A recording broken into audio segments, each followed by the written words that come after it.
एक सीट की और बात कर लेते हैं जो बहुत ही हॉट सीट है सोहन, और उस सीट को कुटुंबा बोलते हैं। कुटुंबा सीट पे आपको जानकारी होगी कि कांग्रेस के प्रदेश अध्यक्ष राजेश राम की सीट फंसी हुई है वहाँ, और उनका मुकाबला एचएएम से है वहाँ पे। और हम वाले जो है वो ललन राम भारी पड़ते नजर आ रहे हैं राजेश राम पे, और ललन राम फिलहाल आगे हैं एग्जिट पोल में। और कांग्रेस के लिए बड़ी झटका हो सकता है यदि राजेश राम का हाथ से सीट निकल जाती है तो, क्योंकि कांग्रेस के प्रदेश अध्यक्ष है। और क्यों निकल रही है? क्योंकि यादव मुंह में नाराजगी है कि राजेश राम ही ऐसे हैं जो महागठबंधन में दरार डाल रहे थे, का प्रयास कर रहे थे। अब हम बात कर लेते हैं सोहन गया की। गया भी हिंदुओं के बड़े तीर्थ स्थल में माना जाता है गया जी को। गया जी की एक सीट है सिरघाटी, जहाँ पे उदय सिंह है एलजेपी के और प्रमोद वर्मा है आरजेडी का, लेकिन यहाँ मुकाबला में जनसुराज आ गया है। यहाँ जनसुराज जो है और आरजेडी में टक्कर है, और फिलहाल जनसुराज के पास यहाँ पे एज है, बहुत माइनर एज है, मगर जनसुराज के पास एज है यहाँ पे। अब गया जिले की इमामगंज सीट की बात कर लेते हैं। इमामगंज सीट वो है सोहन जहाँ से जो है दीपा माझी, जीतन राम माझी की बेटी मैदान में है, और उनका मुकाबला ऋतु प्रिया चौधरी से है आरजेडी के।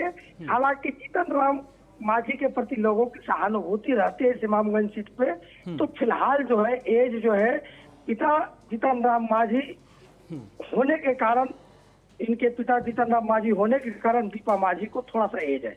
अब गया जिले की टिकारी सीट की बात कर लेते हैं।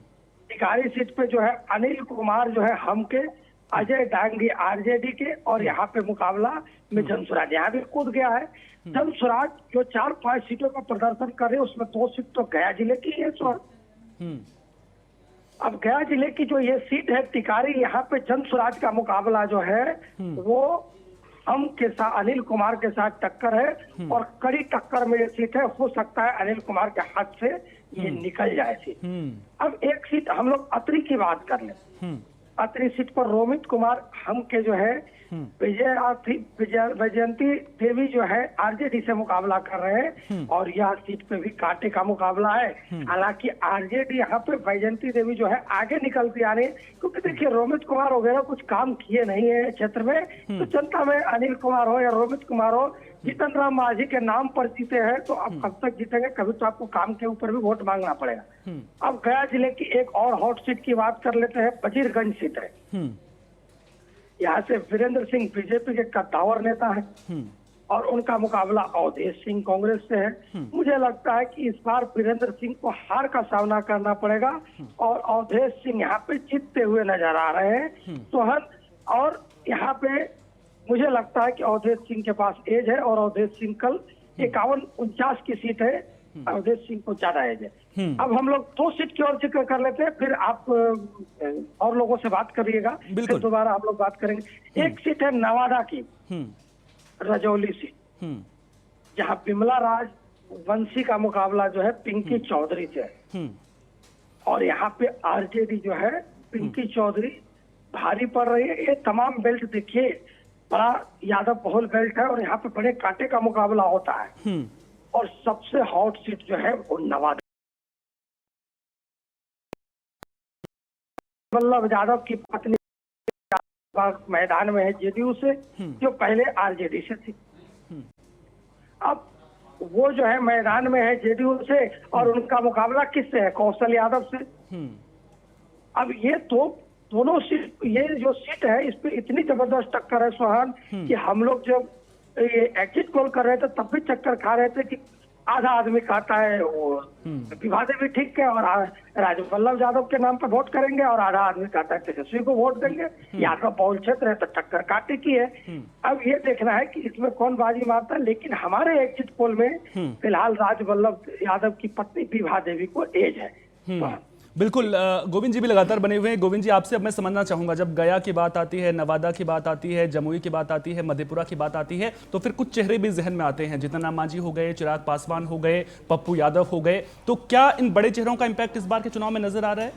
बिल्कुल अपने अपने क्षेत्रों में होता ही है। जैसे आपने देखा कि अमित जी ने जो विश्लेषण की है गया जी की, तो गया जी में निश्चित तौर पे अगर जितना मांझी की बात करें तो उनकी दबदबा तो है, खासकर उनके दबदबा का ही असर है, क्योंकि बेटी जो है वो दीपा मांझी वो जीती हुई थी दिखाई पड़ रही है। हालांकि टक्कर है उनको देने के लिए, लेकिन उसके बाद अगर देखा जाए तो दूसरे जो 2-3 और हैं जो कि उसी पार्टी से बिलोंग कर रहे हैं, उनको अधिक टक्कर देखने को मिल रहा है। लेकिन एक अपने पिता की जो विरासत होती है उसको थोड़ा सा माइलेज अलग होता है, लेकिन दूसरे कैंडिडेट को उतना नहीं मिलता है। लेकिन फिर भी जीतन राम मांझी का इस एरिया में दबदबा है, और अगर कुछ सीट यहाँ निकाल पाते हैं तो यहीं से निकलेगा, बाकी दूसरे जगह पर उतना दबदबा नहीं रहेगा।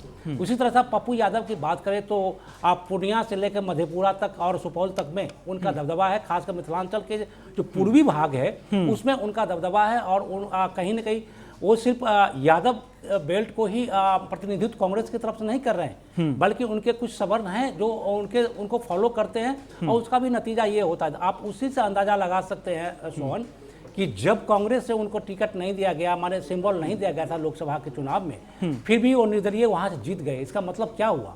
इसका मतलब है व्यक्तिगत उनकी जो महत्वाकांक्षा है, जो उनकी पकड़ है, काफी अच्छी है। तो इसलिए आप ये कह सकते हैं कि जो भी उम्मीदवार है, जो भी बड़े नेता है, उनका अपने अपने एरिया में दबदबा तो रहता ही, और अपने साथ साथ एक नहीं 2-3 जो उम्मीदवार है उसको लेकर चलते हैं, और उसको जिताने हराने की उनकी क्षमता होती है। बीमा जो भारती की बात हम लोग कर रहे थे, तो पिछले बार देखिए उनका टक्कर पप्पू यादव के साथ था, लेकिन उसके बाद भी वो उपचुनाव जो हुआ उसमें भी वो हार गई थी। मतलब क्या है, पप्पू यादव का उनका समर्थन नहीं था।